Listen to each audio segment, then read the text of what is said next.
नमस्कार दोस्तों, target with PS Parihar channel में आपका स्वागत है। सुबह के इस वीडियो में ऐसी सूचनाएं होती हैं जो विभिन्न समाचार पत्रों पर छाई हुई होती हैं और विद्यार्थियों के लिए आवश्यक होती हैं। तो आइए जल्दी से देख लेते हैं कि आज के समाचार पत्रों में ऐसी कौन-कौन सी सूचनाएं हैं। सबसे पहले सूचना है उत्तर प्रदेश अधीनस्थ सेवा चयन आयोग की, जहां पर एक तरफ उत्तर प्रदेश लोक सेवा आयोग, माध्यमिक शिक्षा सेवा चयन बोर्ड और एसएससी, यूपीएससी इत्यादि कोई न कोई नोटिस जारी कर रहे थे, वहीं पर यूपी ट्रिपल एससी यानी कि उत्तर प्रदेश अधीनस्थ सेवा चयन आयोग पूरी तरीके से ठप पड़ा था। विद्यार्थी इसके लिए एक ऑनलाइन आंदोलन कर रहे थे, ट्विटर अभियान कर रहे थे, लेकिन अब कुछ अच्छी सूचनाएं निकल करके आ रही हैं। सूचना ये है कि बहुत जल्द यूपी ट्रिपल एससी भी अब सक्रिय होगा, बहुत सारे परिणामों पर बात होगी। जैसे लोअर 2019 का परिणाम है वो बहुत जल्द घोषित किया जा सकता है। युवा कल्याण की सेकेंड लिस्ट भी जारी की जा सकती है। आप लोगों को मालूम होगा कि युवा कल्याण अधिकारी की जो भर्ती आई थी उसमें पदों के सापेक्ष ही विद्यार्थियों को बुलाया गया था। बहुत सारे विद्यार्थी फिजिकल से बाहर हो गए थे, पद शेष रह गए थे, इसलिए अब उसकी सेकेंड लिस्ट भी लगभग बनकर के तैयार है। बहुत जल्दी युवा कल्याण अधिकारी की सेकेंड लिस्ट भी जारी की जा सकती है। और अगर भर्तियों की बात करें तो इस समय उत्तर प्रदेश अधीनस्थ सेवा चयन आयोग में चकबंदी लेखपाल की जो भर्ती है उस पर काम हो रहा है। कुल मिलाकर के 30 मई के पहले पहले आपको कुछ भर्तियों की नोटिस यूपी ट्रिपल एससी के द्वारा देखने को मिलेंगी। वीडियो की वेटिंग लिस्ट भी जारी की जा सकती है। अब बात करते हैं 69,000 शिक्षक भर्ती की। जिस तरीके से विद्यार्थियों को अंदाजा नहीं था कि इतनी संख्या में विद्यार्थी पास हो जाएंगे, वैसे ही विद्यार्थियों को ये भी अंदाजा नहीं था कि इतने अधिक आवेदन भरे जाएंगे। अभी तक 1,10,000 आवेदन पहुंच चुके हैं पीएनपी में और 1,46,60 अभ्यर्थी इस भर्ती में पास हुए हैं। यहाँ पर लिखा है कि काउंसलिंग के लिए वेबसाइट पर आवेदन की संख्या 1,10,000 पार कर गई है। शुक्रवार को 30,000 से अधिक आवेदन किए गए।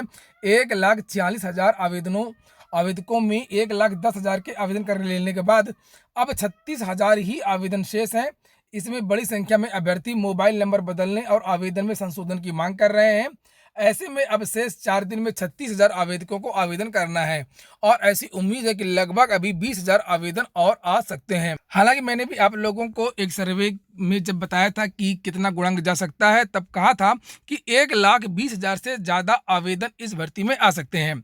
बहुत सारे विद्यार्थी विभिन्न तकनीकी समस्या के कारण आवेदन नहीं कर पा रहे हैं। इसके लिए धरना प्रदर्शन भी पीएनपी में हो रहा है। यहाँ पर लिखा है कि आवेदन से वंचितों ने दिया धरना। 69,000 शिक्षक भर्ती में मोबाइल नंबर बदलने के कारण आवेदन से वंचित दर्जनों अभ्यर्थियों ने शुक्रवार को शिक्षा निदेशालय स्थित बेसिक शिक्षा परिषद कार्यालय के बाहर धरना दिया। इनमें से कुछ अभ्यर्थी ऐसे भी थे जिनके लिखित परीक्षा के आवेदन पत्र में गलत सूचनाएं भर गई थी और इन अभ्यर्थियों ने मांग की है कि हलफनामा लेकर फॉर्म गलती सुधारने का अवसर दिया जाए, जैसा कि 68,500 शिक्षक भर्ती के दौरान किया गया था। हालांकि कार्यवाहक सचिव बेसिक शिक्षा परिषद विजय शंकर मिश्र ने इस मसले पर कोई भी बयान देने से मना किया है।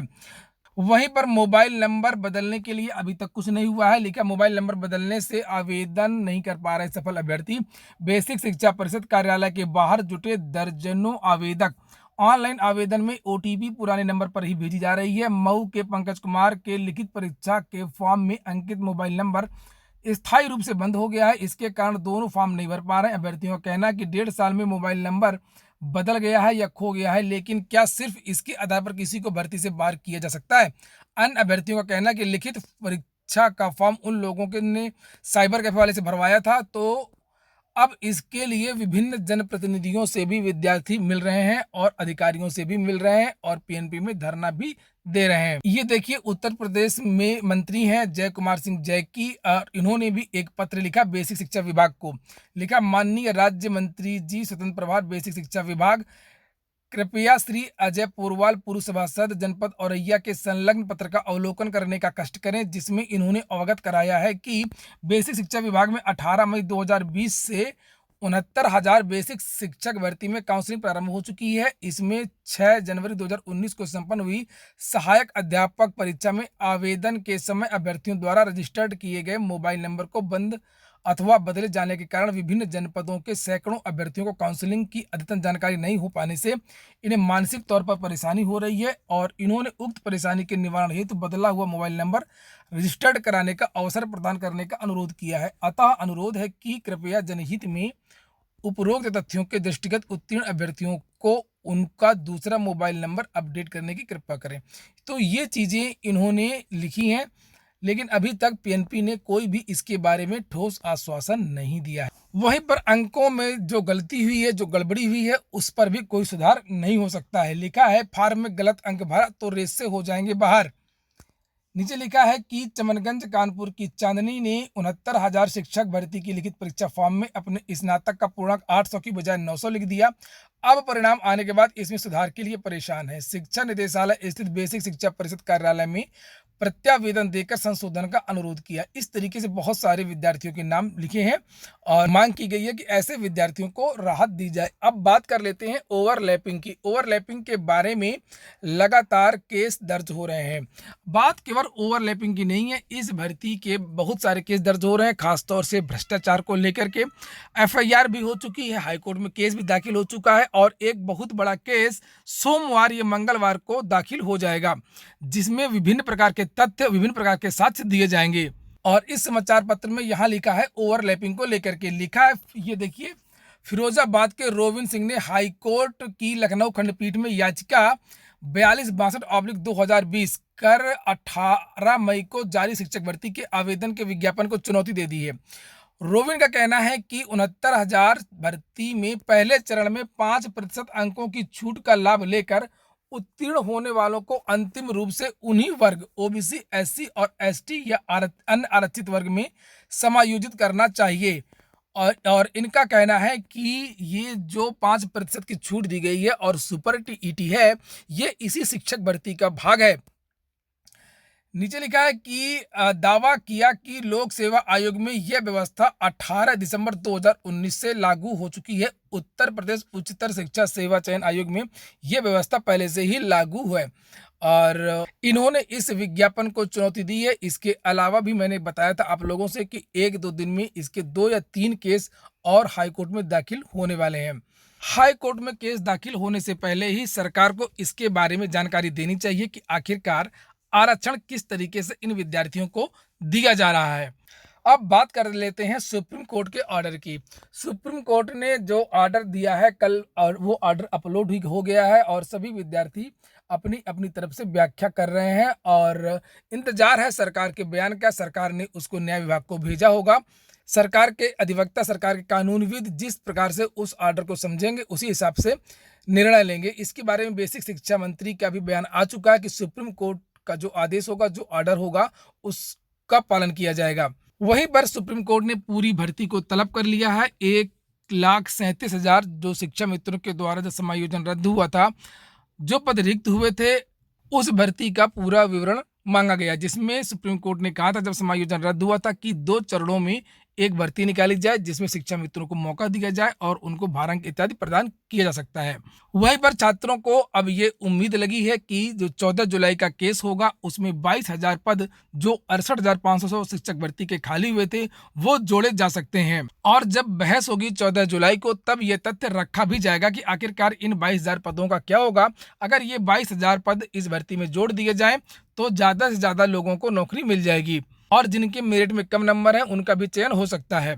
अगली सूचना है गलत उत्तर कुंजी की। लिखा है हाईकोर्ट गलत प्रश्नों पर सरकार से जानकारी तलब, सुनवाई 28 मई को।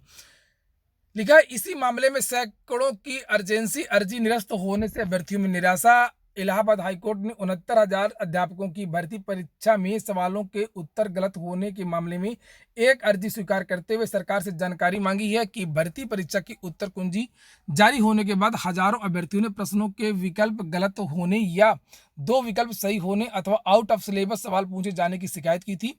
इनको दरकिनार कर परीक्षा का परिणाम घोषित किया गया। इसके बाद हाईकोर्ट में याचिका दाखिल करने वाले अभ्यर्थियों की बाढ़ आ गई है। सैकड़ों अभ्यर्थियों की ओर से दर्जनों वकीलों ने अर्जेंसी अर्जी देकर के याचिका दायर करने की और तत्काल सुनवाई की मांग की है। ऐसे ही रोहित शुक्ला व 110 अन्य की अर्जी स्वीकार करते हुए राज्य सरकार से जानकारी मांगी है और याचिका को सुनवाई के लिए 28 मई को पेश करने का आदेश दिया है। वहीं तमाम अधिवक्ताओं की अर्जेंसी अर्जियों को सुनवाई से इनकार करते हुए निरस्त कर दिया गया है। लखनऊ पीठ ने भी ऋषभ मिश्र व अन्य की याचिका पर सरकार से जानकारी उपलब्ध कराने का निर्देश दिया है। 28 मई को सुनवाई के लिए पेश करने के आदेश दिए हैं। वरिष्ठ अधिवक्ता उनके सबके नाम लिखे हुए हैं और अब देखते हैं कि 28 मई को क्या होता है। वहीं पर एक और सूचना है माध्यमिक शिक्षा एवं सेवा चयन बोर्ड की। माध्यमिक शिक्षा सेवा चयन बोर्ड है वो भी अब सक्रिय हो गया है। अभी हाल ही में एक दिन पहले माध्यमिक शिक्षा सेवा चयन बोर्ड ने कुछ परिणाम जारी किए हैं और उसके बाद में जो साक्षात्कार रोक दिए गए थे उनकी भी अब तैयारियां शुरू हो गई हैं। बहुत जल्द तैयारियां बहुत जल्द इन तारीखों का ऐलान भी कर दिया जाएगा।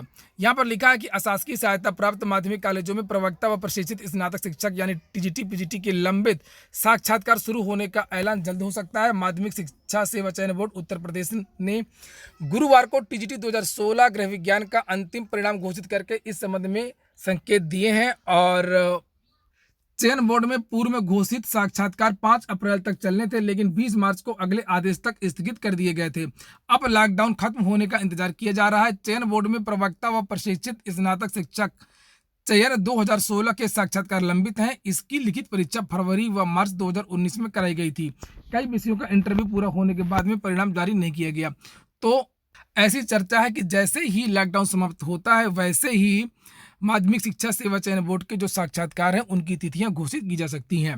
अगली सूचना है जो 69,000 शिक्षक भर्ती में काउंसलिंग होनी है, उसमें कौन कौन सी पत्रावली तैयार करनी है, कौन कौन से डॉक्यूमेंट्स लगने हैं, स्पष्ट नहीं है, मैं पढ़ के सुना देता हूँ। लिखा है काउंसलिंग में प्रतिभाग करने वाले समस्त अभ्यर्थी निम्न क्रमानुसार अपनी समस्त अभिलेखों की छाया प्रति व की 2-2 पत्रावलियां तैयार करें। जो भी आपके डॉक्यूमेंट्स हैं उनकी 2-2 फोटोकॉपी।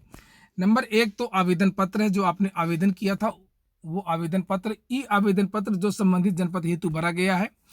फिर है रजिस्ट्रेशन, फिर है बैंक ड्राफ्ट, 4 नंबर पर बैंक ड्राफ्ट है। बैंक ड्राफ्ट किसके नाम बनेगा? सचिव उत्तर प्रदेश बेसिक शिक्षा परिषद इलाहाबाद, इसके नाम से बनेगा। सम्मान और ओबीसी के लिए 500 रुपये और SC ST के लिए 200 रुपये का ये देखिए बनना है।